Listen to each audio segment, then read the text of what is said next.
Well, look, in a politically uncertain world, I suppose we in Australia could say that with a change in government here, things are a little quieter. But notwithstanding Royal Ascot, Wimbledon, the Test cricket and the British Open golf, things are certainly not politically quiet in Britain. Let's go to the political editor of the Express Online. Now, you can keep up to date by reading David Maddox at express.co.uk. It's a great read. express.co.uk. David, same old story. Boris. Firstly, what's the story about Boris wanting to give a job to the mistress when he was Foreign Secretary, and that was so-called nipped in the bud? Well, there's a bit of a mystery around this because the first edition of the Times on Saturday had this story on its front page, all big letters and full details. But by the time we got to the second edition, the story had been completely expunged, and there was no sign of it on the website.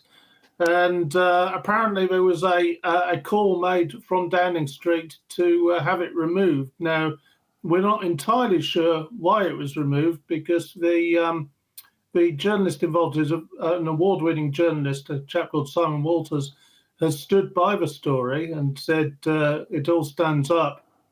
So basically, it's the idea that Boris, before he married Carrie Johnson, his wife, when she was still his mistress, tried to give her $100,000 a year job, as you do. It all feeds into this kind of idea of cronyism and corruption, and it's not a good look. Not a Let's good put it like that. And, well, now, talk about a good look. I mean, now, what is this about Conservative MPs already sending letters to the chairman of the 1922 committee, Sir Graham Brady, almost immediately after the Prime Minister survived his vote of confidence? And the letters are designed to trigger a vote of confidence in Boris Johnson in 12 months' time.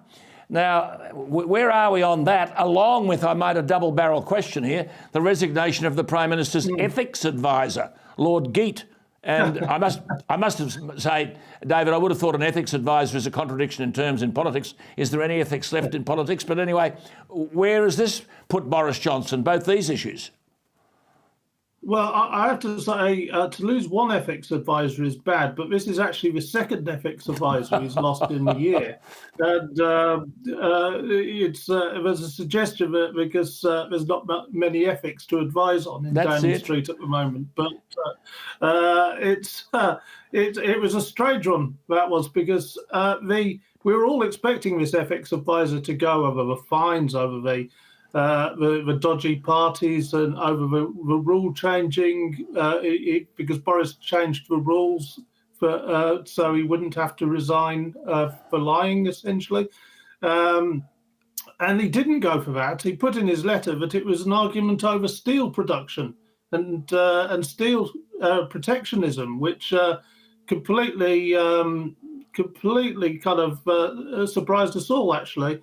But we'll see, because there was some suggestion that the Conservative Party has been receiving donations from major steel producers, so it might be on that. But I mean, clearly, it all feeds into the whole Partygate stuff, and so they are writing letters, aren't they, to Sir Graham Brady, getting ready for 12 months' time? They are writing letters. Yeah, they're definitely writing letters. Basically, the rules are that he has a year.